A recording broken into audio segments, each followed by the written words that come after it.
Hey guys, what's up? It's Garrett. So as the title of this video says, I'm not buying the Pixel or the Pixel XL. Now, I'm not saying that it's not a great phone.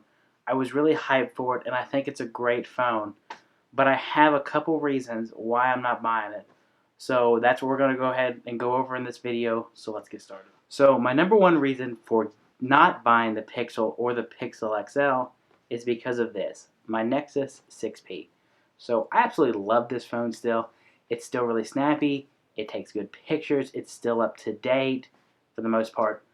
But I couldn't justify spending the money when I absolutely love this phone. Now I'm going to talk about a couple reasons real quick on the pros and the cons that I weighed in deciding not to get the Pixel. So first off, when I was considering getting it, I was on the pre-order page. I had my billing information in. It was just after it opened. I was ready to get it. But that price really kind of set me back and made me think for a little bit. So what I really wanted when I was looking at the Pixel was the 7.1 with the Google Assistant and then the better, newer camera. But I don't take a whole lot of pictures, and when I do, this works just fine, or I'll throw my big camera or point and shoot and take it with me if that's where I'm going. If I'm going on vacation or I'm going to be taking a lot of pictures and I want to get really good ones. So I marked that off the list. And then for Android 7.1 and the Google Assistant, as of last night actually, I woke up at 4 in the morning and saw that it had been pushed. They had pushed the developer preview, which contains most of the stuff that the Pixel does, but I'll put a link in the description where you can actually see what it has, what it doesn't have. So that marked those two off the list, and that was my main two reasons. But one reason I wasn't going to get the phone, which didn't help, was the design of the phone. I don't think it looks good, really, at all. It's not an ugly phone by any means. It's got an all-metal body with the glass, but it kind of looks a lot like another phone. To me, it didn't look really good. It didn't really stand out. It wasn't like...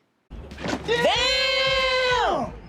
One thing that was a really big turnoff for me on the Pixel XL was the loss of the front-facing speakers from the 6P. I consume a ton of YouTube on my phone, probably more than my tablet or my computer. I watch it all the time, waiting for class, walking to class, on the bus, wherever. So losing those is a big deal because I do muffle them on the bottom, and once you get used to front-facing speakers, it's really hard to go back because they're so much louder. So all those reasons led up to my number two reason, the cost.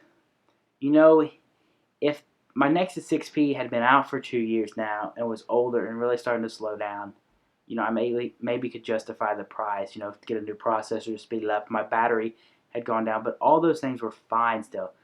The 810 still runs just fine. My battery life is still decent. I can deal with it. Or even if the phone was just a major upgrade.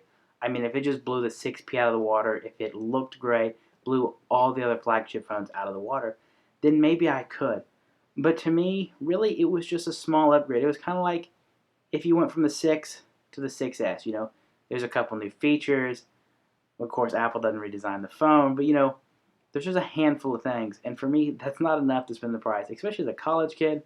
So if you have an older phone, anything like even the 5X, the 6, the Nexus 6, an older Samsung phone, an older iPhone, and you want to switch, then yes, it's a great phone and it's definitely worth it. If you have Verizon, you can get on a 2-year contract if you're not one of those people that want to go out and spend the money, or you can just finance it through Google, which keeps you out of the carriers because I'm not big into carriers. I have Verizon, and they annoy me. One little quick fact about them is that they were going to monitor the release of updates to the Pixel phones. So therefore, you wouldn't get them as soon as people who bought the phone through Google would. But Verizon ended up backing out and saying that Google would release the updates and it'd be the same time as everybody else. So, thumbs up for them. So, yeah, guys, that's pretty much it.